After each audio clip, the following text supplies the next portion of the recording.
I've got 12 o'clock on my watch, so I'm going to kick us off and get started. Again, welcome to our February Lunch and Learn. Been a couple of months since we've had one of these, so I'm just going to kick it off, say a couple of words, and then turn it over to our speaker. My name is Rae Glaser. I am the director of the New York State Kinship Navigator program. We host these Lunch and Learns roughly on the third Thursday of every month from 12 to 12:30. This month we have the Schuyler Center to have a conversation about the 2025 legislative agenda. Next month we will have AFF-CNY coming on March 13th. To discuss their programming as well as kinship guardianship. Put the event on your calendar. We will have information coming out. And I just want to take a minute to thank the Times Union for their sponsorship for our February, March, and April Lunch and Learn programs. We appreciate the partnership. Just a reminder to everybody, this webinar will be recorded. You will be able to have slides and audio recording within a week of this presentation. You don't have to do anything. Just because you signed up, it will come right into your inbox. Not only are we being recorded, but everybody is actually on mute. So if you have questions during the presentation, please feel free to drop them in the chat and I will alert Crystal to the presence of the question. So for those of you that are not familiar, again, my name is Rae Glaser. I am the director of the New York State Kinship Navigator program.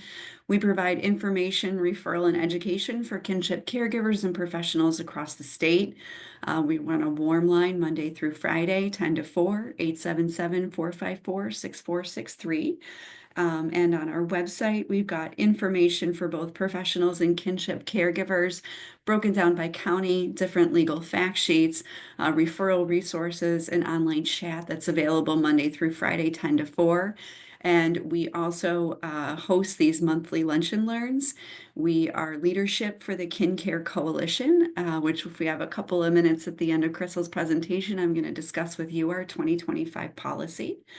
And right on our homepage, which I will drop on the chat, is information always on these monthly lunch and learns, monthly coalition meetings, and there's a sign up for our Kinship Tidbits newsletter, which gives you everything that's happening with the New York State Kinship Navigator weekly right to your inbox. So I do want to give Crystal enough time to discuss her presentation. I'm going to turn it over right now to Crystal Charles from Schuyler Center. Crystal, thank you so much for joining us today. Thank you for inviting me. Good afternoon, everyone. I'm happy to be here.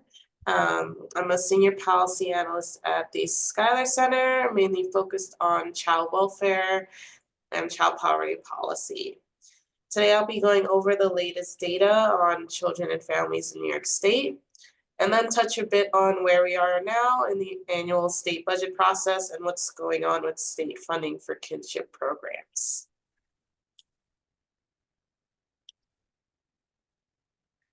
So Schuyler Center is a 152-year-old nonprofit organization dedicated to policy analysis and advocacy in support of public systems that meet the needs of disenfranchised populations, including people living in poverty. We lead and support policy advocacy and analysis on these issues that impact New York families, including health, childcare, child poverty, and child welfare. Every year, we analyze the executive budget, legislative budget proposals, and the final budget relative to the impact on children and families. We also release an annual data book, The State of New York's Children, which presents data on the issues impacting children and families.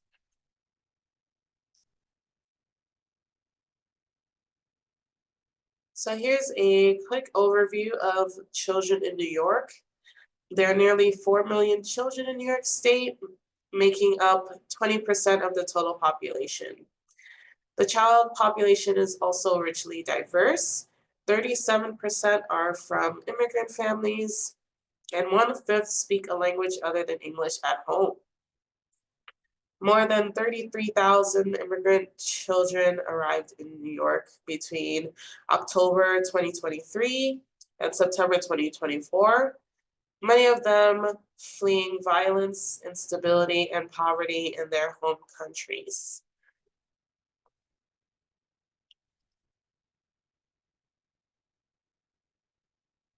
Looking at child poverty in New York, simply too many children are living in poverty.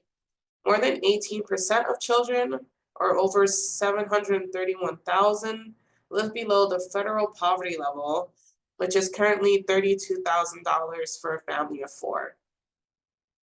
These families are struggling every day to meet their basic needs. If we include children living in families up to 200% of the federal poverty level, that percentage jumps to 37%. More than a third of children in New York living in a family struggling to make ends meet. Non-white children experience poverty at higher rates than their white peers, a result of historic, ongoing, and structural racism in employment, housing, education, policing, and other systems.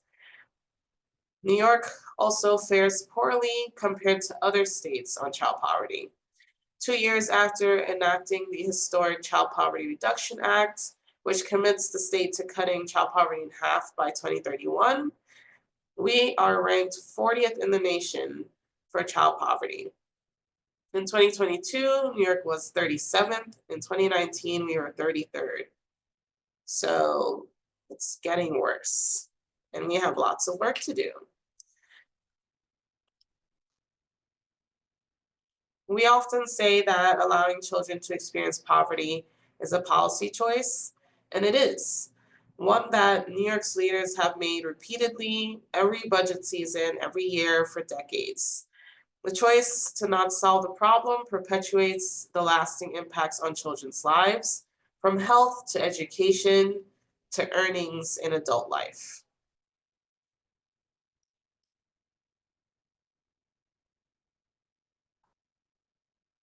One major intersection with child poverty is child welfare. Families experiencing poverty are more likely to be reported to the state central register, more likely to have a neglect finding after an investigation. New analysis from Chapin Hall establishes a causal link between access to economic and concrete supports and involvement in the child welfare system. Both that access to these supports reduces involvement in the system, and that lack of access to these supports increases involvement in the system. Being reported to the state central register and the following investigation causes families tremendous stress, even if the report is eventually discovered to be unfounded. More than 75% of reports to the state central register are unfounded, a finding only arrived at after months-long investigations, which include home searches and interviews, often done without notifying families of their basic rights, such as being informed of the allegations or their right to consult an attorney. In 2023, 12% of children removed from their families to New York's foster care system were placed in institutional settings, which is also called congregate care or group homes, and that percentage is significantly higher than the national rate of 9%. Institutional placements increase the chances of children suffering long-term setbacks, including decreased ability or inability to attach to caregivers, slowed physical growth, delayed cognitive and language development, and behavioral issues, especially children under the age of 13. When it is necessary to separate a child from their family, they have better outcomes when placed with relatives or adults who know them well, as I'm sure you all know. Geographically, New York City places children with relatives at a much higher rate than the rest of New York.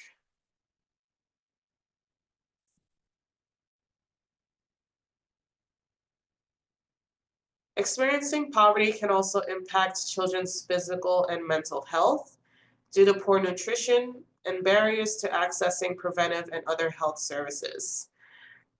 New York State has made the excellent policy choice to invest in robust Medicaid and Child Health Plus coverage, which covers nearly 80% of children in poverty and near poverty, offering them comprehensive health coverage, including oral health coverage.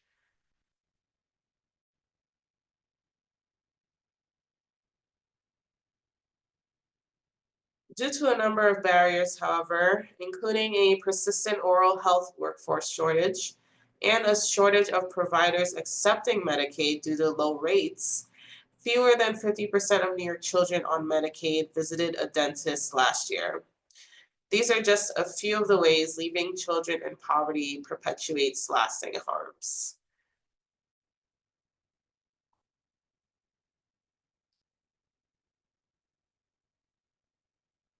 We know how to end child poverty, and in this way, reduce the many negative impacts poverty has on our children. The research is very clear.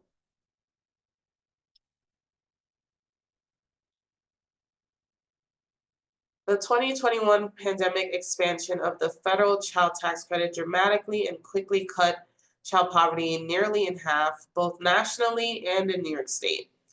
Unfortunately, when that expansion and other pandemic supports ended, child poverty rates resurged and surpassed pre-pandemic rates. That clear demonstration of the power of policy change emphasizes the need to make ongoing investments in New York's children and families.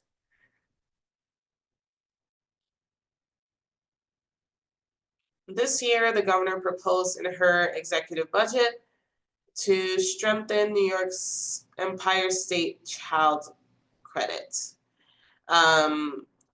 First, it would restructure the credit to direct the maximum amount to the lowest income families. So the current credit requires a minimum amount of earnings before receiving a minimum credit amount. So that would completely reverse how the current credit is set up. The governor's proposal would also increase the maximum credit from $330 per child to $1,000 per child under the age of 4, and it would start during this tax year, 2025. It would also increase the maximum credit from $330 to $500 for children 4 to 17, starting tax year 2026. And this is also a really strong tax credit because it is available to immigrant families who file taxes with their ITIN numbers. This proposal would also end in tax year 2028, but that seems to be normal for tax policy. That said, we are excited about this proposal and will be looking to build on it in the final budget. The governor also proposed this year to make free school meals universal. In recent budgets, New York State has invested in school meals, expanding the number of schools serving free meals to students.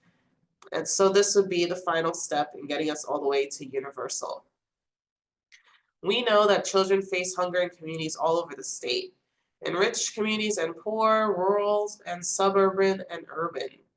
This is especially important now when immigrant families are turning away from social services that they are entitled to due to fears around the current federal administration. We'll be working hard for this proposal to be included in the final budget as well.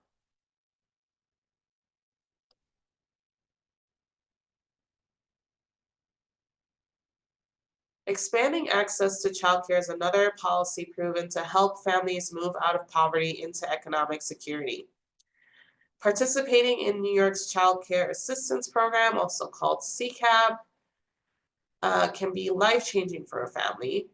Their child care bill can drop from $35,000 a year for 2 kids in care to just $312 a year. Unfortunately, there still exists inequities in the assistance program. New York parents who earn less than minimum wage on average are ineligible for child care assistance. These are often small business owners barely paying themselves, independent contractors, and parents working 2 or 3 jobs in the gig economy. The governor vetoed legislation last year that would have ended this unnecessary and exclusive rule. We're working to address this in the final budget.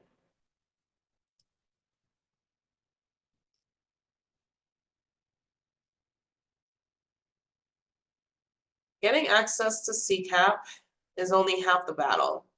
Families then need to find a child care program in their community with capacity to serve their child. This can be very challenging, in part because the sector is facing a shortage of childcare capacity because of a workforce shortage, driven largely by the low wages that are paid to the workforce.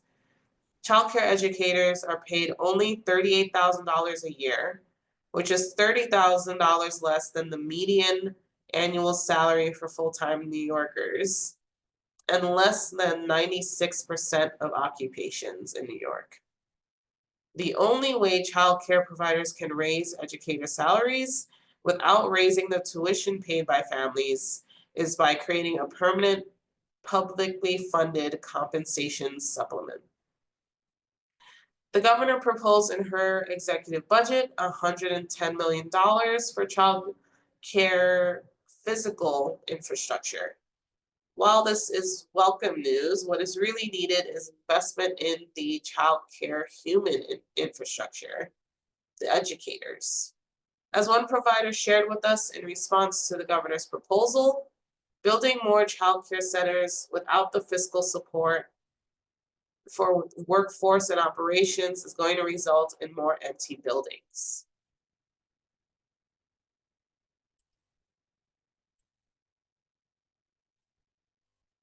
So this slide shows a high-level summary of Schuyler Center's policy priorities across all of our issue areas. We are working to reduce child poverty, transform the child welfare system by making it more transparent and accountable, and ensure New York invests in the child care workforce and in child and family health.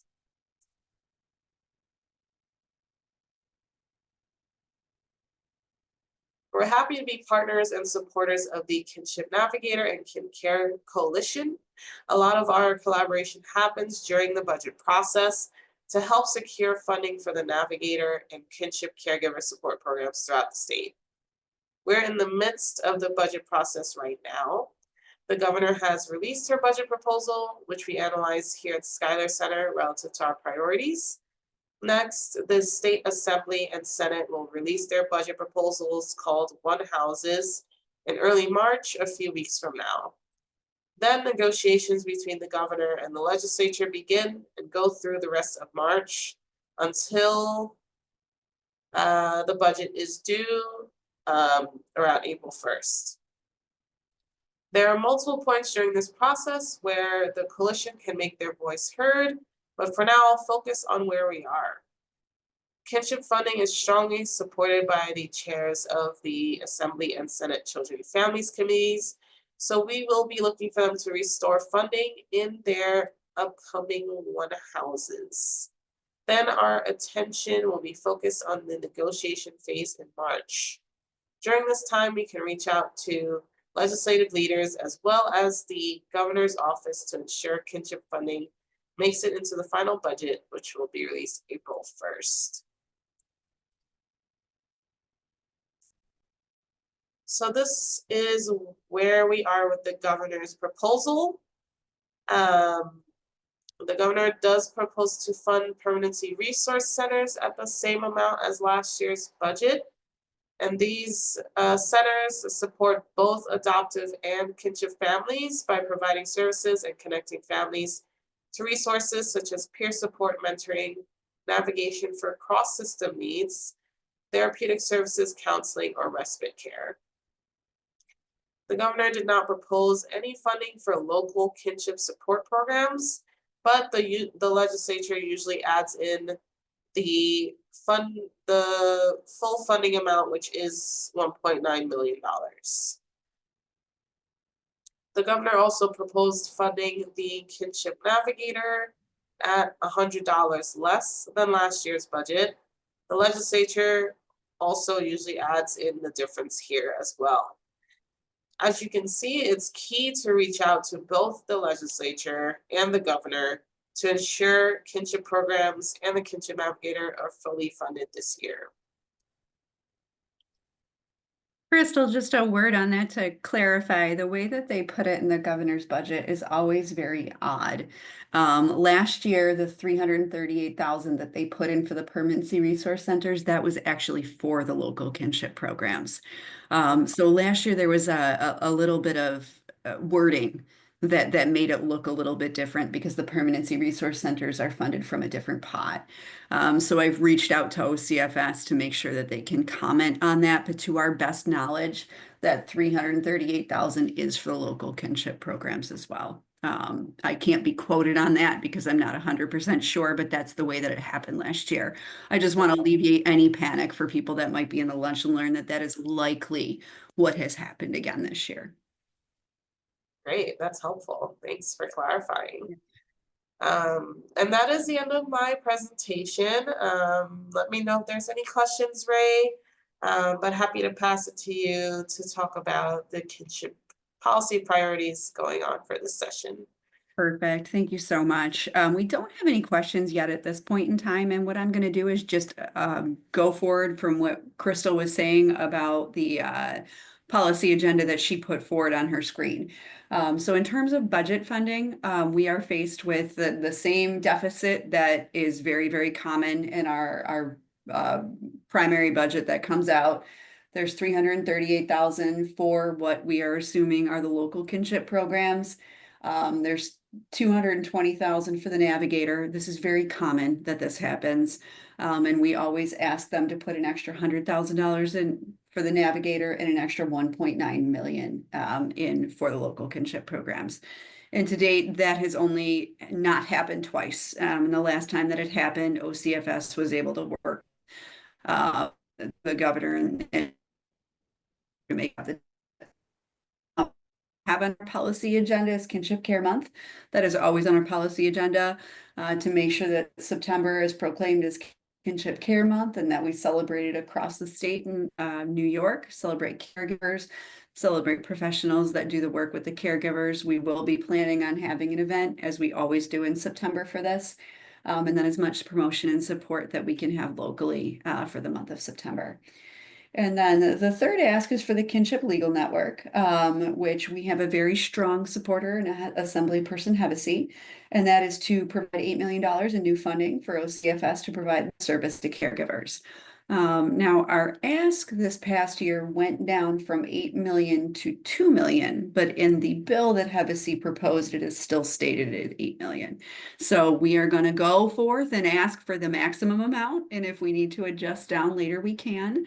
But for those of you that have not been in the KinCare Coalition meetings, this would be to provide assistance for caregivers that are looking to file custody and guardianship petitions in family court. Right now in family court, you have representation for the parent, you have representation for the children, you do not have the caregiver. And the Kinship Navigator is able to give information on how to file a do referrals for one-time virtual consultations, but there is a distinct disadvantage to caregivers. So this legislation that we are proposing would allow for at least 5 test pilot sites to make sure that if a caregiver is in need of legal representation, that they can have access to a well-versed kinship attorney.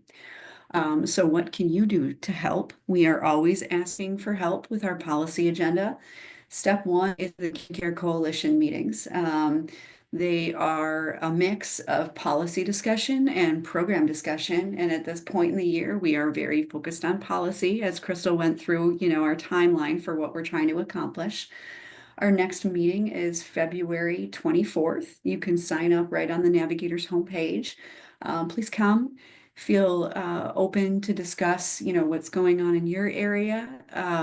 We are always looking for professionals and caregivers to reach out to their legislators to ask them to support this.